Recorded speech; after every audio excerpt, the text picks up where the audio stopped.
pagi guys, berikutnya kita akan menuju target utama selama di Dieng, yaitu melewati tanjakan Sikarim. Kita keluar dulu dari parkiran Kayana Kapsul Dieng di Telaga Menjer. Bude, masuk lah Bude. Yang belum tahu cerita awalnya, gimana kita bisa sampai di sini, silakan nanti nonton video kita sebelumnya ya, dari tanjakan Kerakalan sampai ke sini puncak Telaga Menjer. Oke, pagi ini kita urus check out dulu di lobi Kayana Cabin sambil nunggu jalur keluar dibuka. Bagi yang belum tahu, Kayana Cabin dan Kayana Kapsul tempat kita nginep itu sama ownernya. Nah, lobinya di Kayana Cabin. Check out udah, kita putar balik dulu, terus nunggu. Jadi, jalan keluar masuk dari puncak Telaga Menjer ini hanya muat satu mobil, makanya mesti gantian. Biasanya pagi sampai siang itu arus tamu datang, siang ke sore tamu check out.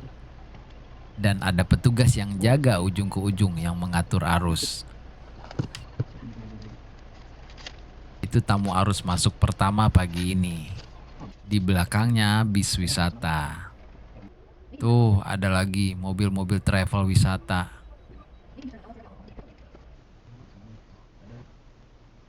Wow, banyak juga ya.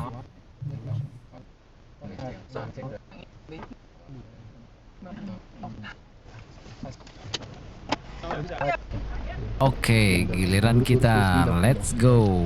Lihat bawahnya jangan. Terus. Ayo, agak sedikit cepat kita takutnya banyak orang. Tuh guys, lihat. Emang jalannya cuma muat satu mobil doang. Dan treknya juga batu kali.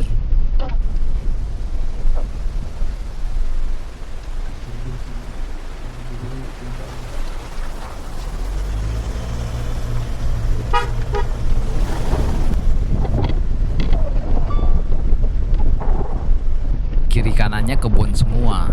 Emang repot kalau malam-malam berkabut papasan sama mobil di sini.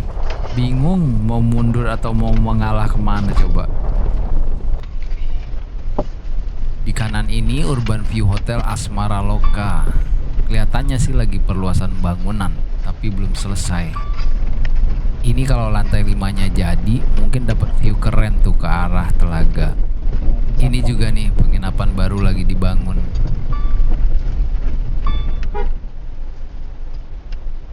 Monggo, Pak. Iya.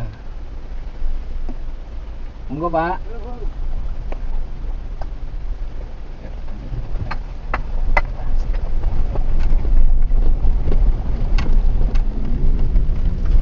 Hotel atau penginapan di pinggir ini cocok bagi mereka yang mobilnya kurang memadai untuk lanjut sampai puncak telaga.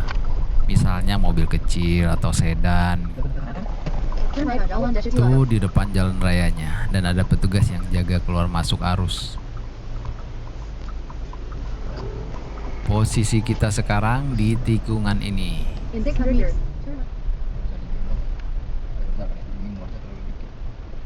Ini jalanannya turunan sampai pintu masuk pinggir Telaga Menjer guys. Wah, ini jembatannya juga mesti gantian lewat ini. Muat satu mobil doang. Oh iya, Telaga Menjer ini juga dimanfaatkan sebagai pembangkit listrik oleh PLN. Kalau mau masuk area pinggir telaga, di kanan ini pintu masuknya guys. Kalau di kiri warung-warung makan dan parkiran. Kayaknya kita salah jalan, harusnya belok kiri barusan. Tapi nggak apa-apa, nanti muter balik di depan. Ya udah muter lagi sana, muter naik lagi Sebentar. Naik depan lagi. Yang kanan ini juga pintu masuk telaga nih. Muter balik doang.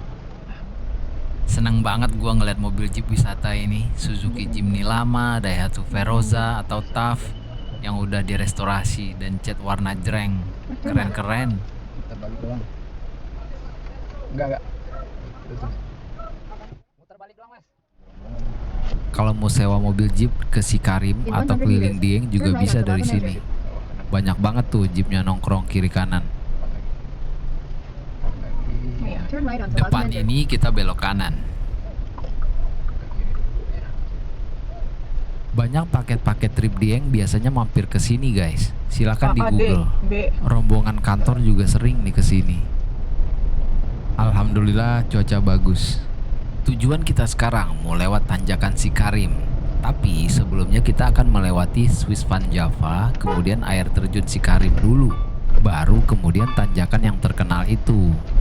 Nah, kalau kita setting GPS langsung ke tanjakan Sikarim atau titik setelahnya seperti Desa Sembungan, itu nggak akan bisa. GPS akan memilih jalan memutar dari atas, artinya lewat turunan Sikarim, bukan sebaliknya. Ini disebabkan dulu sering kecelakaan di tanjakan itu, makanya dihilangkan dari rute yang disarankan. Jadi guys, ini gua setting GPS-nya itu ke arah homestay Pesona Alam. Itu adanya sebelum Swiss Van Java, supaya rute tetap dari arah bawah. Nanti dari situ baru kita sambung lagi rutenya ke arah air terjun Sikarim, yang mana sudah deket dari tanjakan Sikarim. Ke Sikarim. Nah, di depan ini kita ke kanan. Swiss Van Java. Posisi kita sudah ada di sini, guys. Ya. Malam. Kalau tadi dari Kayana Kabin jalanannya turunan sampai pinggiran Telaga Menjer, sekarang sedikit demi sedikit sudah mulai tanjakan ringan tapi panjang, guys.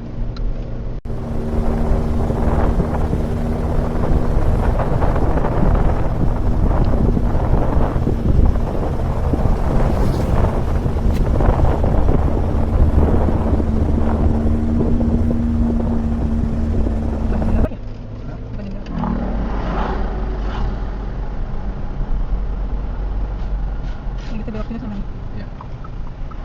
Kita belok kiri di depan.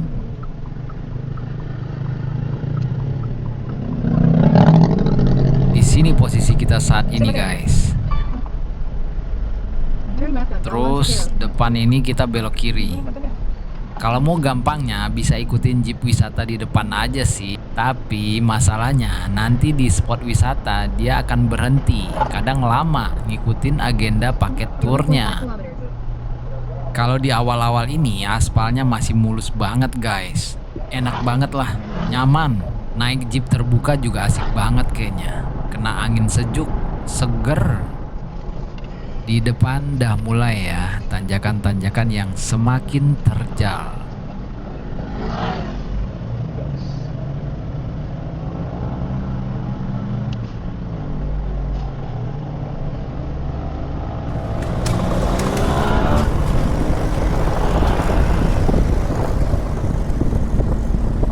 Kalau naik motor enak banget kayaknya.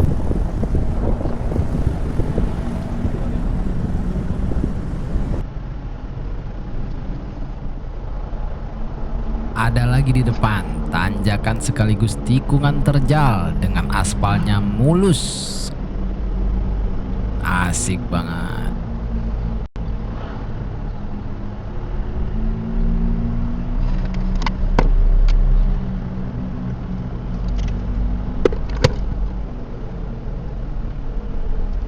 Turn right on Riverside Peak. Mantep nggak tuh tanjakannya?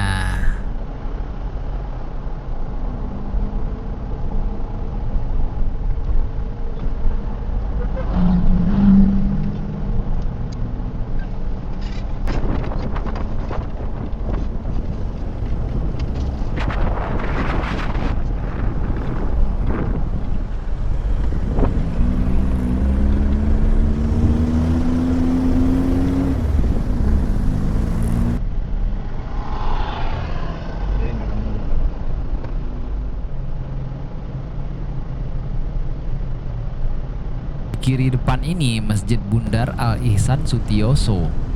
Mobil tur akan berhenti sejenak di sini.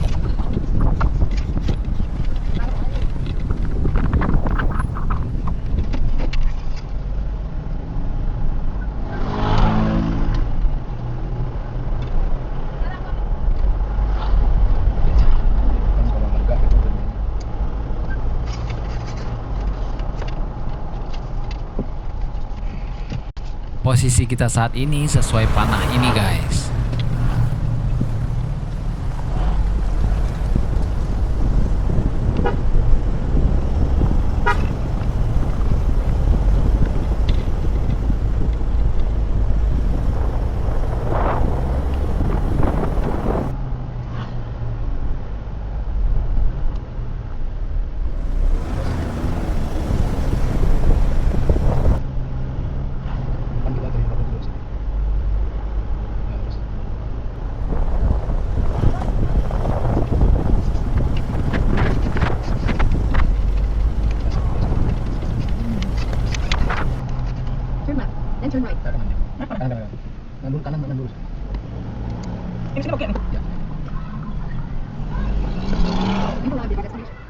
Kita sampai di checkpoint pertama, dekat homestay Pesona Alam.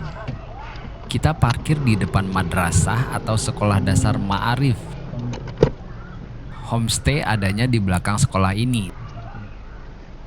Tujuan kita parkir di sini hanya untuk ngeset ulang aplikasi GPS menuju checkpoint selanjutnya, yaitu air terjun Sikarim. Wah, rombongan tur udah mulai banyak nih.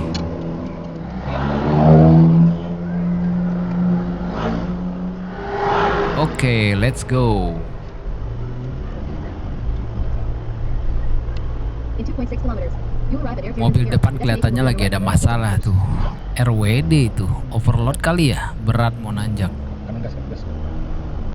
Kenapa tank 300 diesel ini gue bawa ke tanjakan Sikarim? Kalau di YouTube kan kita udah lihat ya, tank 300 sudah sering diadu sama Land Cruiser, Wrangler, Prado di medan off-road. Nah, gue belum ada kesempatan main off-road, jadi ya on-road dulu lah. Nah, gue pengen ngerasain gimana sih rasanya torsi gede itu di tanjakan ekstrim. Mobil transmisinya Matic 9 speed, Pajero hanya 8 speed, Fortuner malah 6 speed. Karena variasi gearnya yang lebih rapat, secara teori membuat perpindahan gear lebih halus dan tangguh di putaran bawah, sekaligus lebih irit. Gue mau buktiin benar atau enggaknya, nanti kita lihat. Di sebelah kiri depan ini adalah base camp lembah Swiss Van Java. Jeep wisata mesti berhenti di sini. Area sepanjang jalan lurus ke depan ini dinamakan seperti itu karena panorama alam hijau berbukit, gunung, lembah, ladang sayur, udara sejuk dianggap mirip dengan suasana pedesaan di Swiss, namun versi tropis. Gua belum pernah ke Swiss sih, tapi kalau dilihat di internet nggak persis mirip. Tapi kalau dianggap versi tropisnya, ya bisalah. Memang keren sih pemandangannya, udaranya, kabutnya. Walaupun ini jalur alternatif dari Wonosobo ke Dieng, tapi nggak ada angkutan umum reguler yang lewat sini karena alasan medannya sangat ekstrim, jalan sempit, tanjakan curam, dan tikungan tajam. Hanya mobil pribadi, jeep wisata, dan motor yang biasanya lewat sini. Sudah ada beberapa kejadian kita baca di berita terkait jalur ekstrim Sikarim, makanya Google Maps sudah tidak merekomendasikan lagi jalur ini.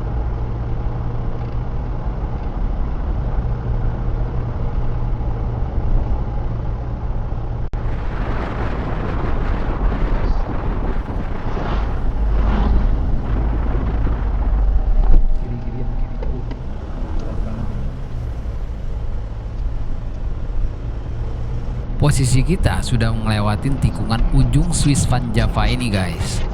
Setelah jalan lurus di depan akan masuk jalan penuh tikungan, tanjakan sampai air terjun.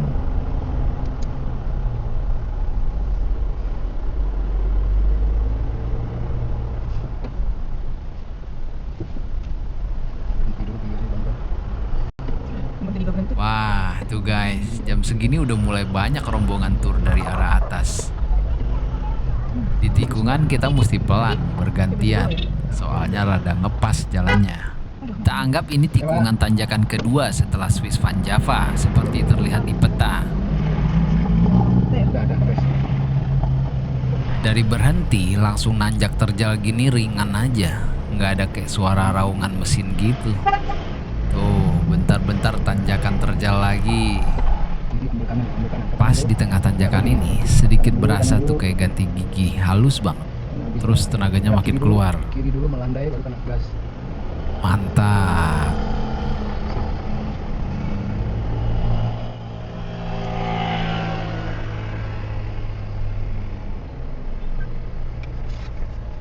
Oh, berhenti dulu.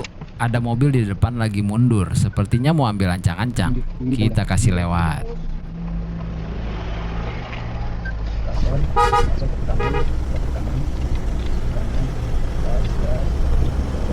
Santai dan slow. Gua akui tanjakannya di sini terjal semua guys. Mobil kalau nggak sehat rawan overheat kalau situasinya begini.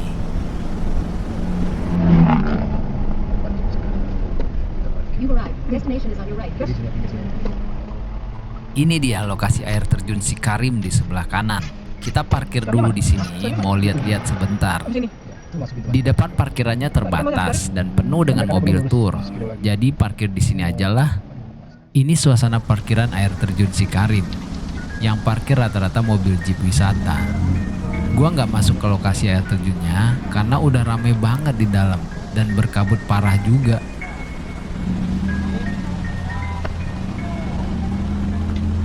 Cukup sih rasanya, kita segera lanjut lagi. Ini di jalan lurus ini terjun. Oke, gas. Wah, pas banget rombongan wisata datang. Jadi ya sabar dulu, nunggu mereka nyebrang. Agak ke kanan, kanan dulu, gini baru patah. Nggak bisa kan? Jalan.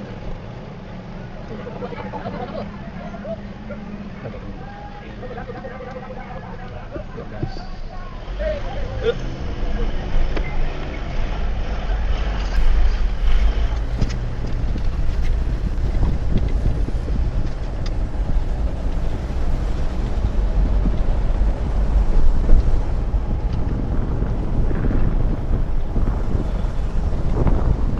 Di sebelah kiri ini, The Sikarim Waterfall View Villa and Resto.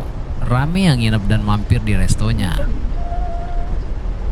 Tapi kayaknya saat ini view air terjunnya nggak kelihatan karena kabut tebel banget.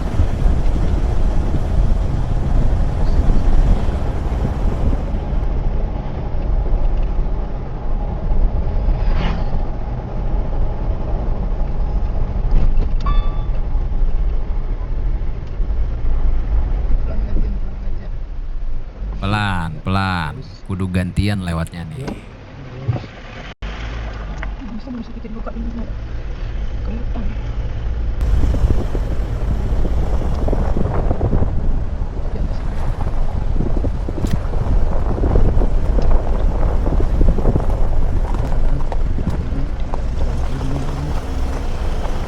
Ini lumayan menguras tenaga juga nih tanjakan. Aspalnya pada rusak soalnya. Depan. Kita berhenti dulu di sini, kurang lebih 3 tanjakan lagi sampai puncak tanjakan Sikarim.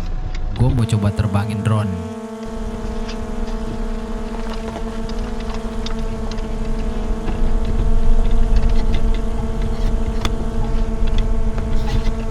Ini lagi nih guys, terjal banget tanjakannya. Lihat tuh kemiringannya. Ternyata drone gue kejebak kabut di belakang. GPS-nya juga lemot. Akhirnya gue turunin lagi.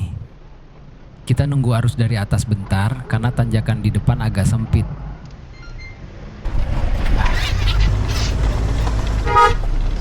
Gimana caranya mau ngegas kenceng guys? Jalanannya bolong-bolong gini.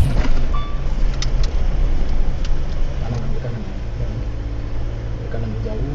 Ini juga tanjakan terjal nih. Kaki gue sampai berasa pegel, padahal yang nanjak kan mobil ya, bukan gua. Rasanya enteng aja, torsinya nggak kaleng-kaleng emang nih.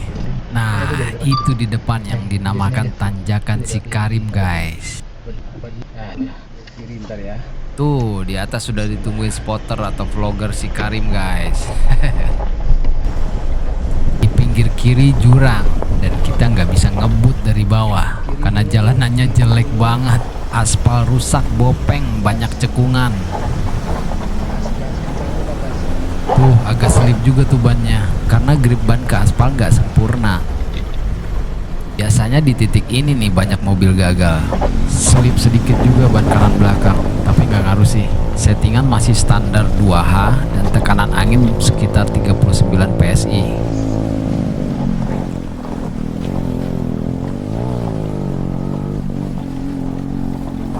Lihat tuh guys, betapa hancur aspalnya.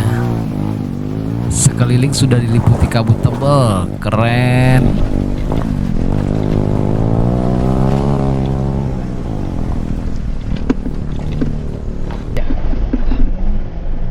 Masih belum habis sih, ini masih ada lagi tanjakannya. Agak ringan tapi.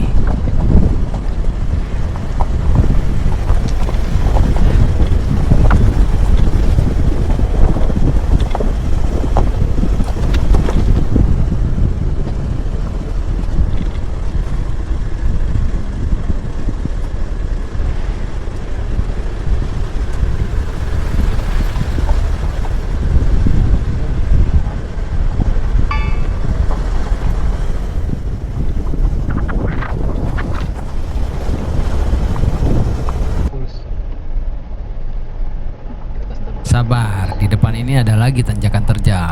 Itu ambil tengah kan, kalau bolong gas. Kalau digas dalam, jadi gempa di dalam mobil. Cuman gini guys, mobil diesel tuh tarikannya nggak instan. Ada delaynya sedikit, sepersekian detik kali ya. Itu namanya turbo lag, umum di mesin diesel modern yang pakai turbo. Ini karena gas buang belum cukup kuat untuk memutar turbin turbo. Nggak kayak mobil bensin, tapi nggak masalah sih kalau udah biasa.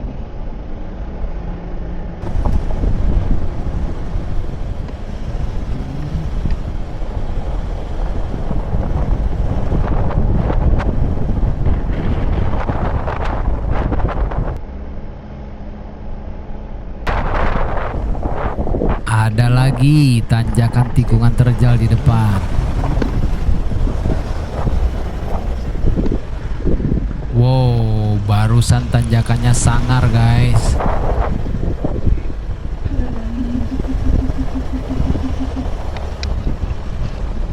Oh.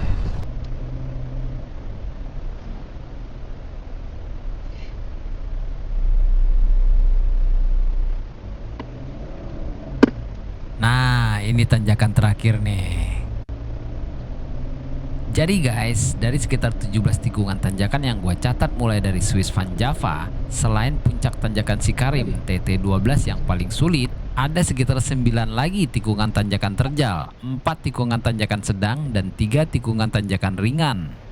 Menurut gua, minimal mobil RWD kalau mau lewat tanjakan Sikarim, terutama puncaknya. Itu pun banyak juga yang gagal, bahkan nyoba beberapa kali atau dibantu dorong baru berhasil. Sedangkan mobil FWD sangat tidak direkomendasikan, walaupun ada sedikit yang sukses kalau gua cek di YouTube ya. Salut sih sama drivernya, mampu menjaga momentum dengan baik. Turn left on Sembungan Village. Nah, ini ujung jalan Sikarim. Sekarang kita masuk ke jalan Desa Sembungan. Oh iya, kesan gue terhadap tanjakan Sikarim adalah tanjakan ini beneran ekstrim sih. Selain sudut kemiringannya yang cukup tinggi, tantangan lain adalah aspalnya rusak yang membatasi kita buat ngegas dari bawah. Permukaan jalan juga nggak rata yang bikin ban gampang selip. Kanan.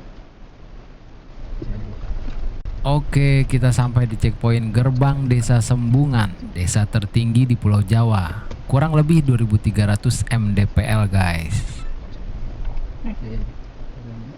Nextnya kita mau muter-muter dulu ke tanjakan Barisan, terus makan mie ongklok dan check in ke penginapan kita di Sundul Langit. Demikian ya guys, sampai ketemu di video selanjutnya. Jangan lupa komen, like, dan subscribe.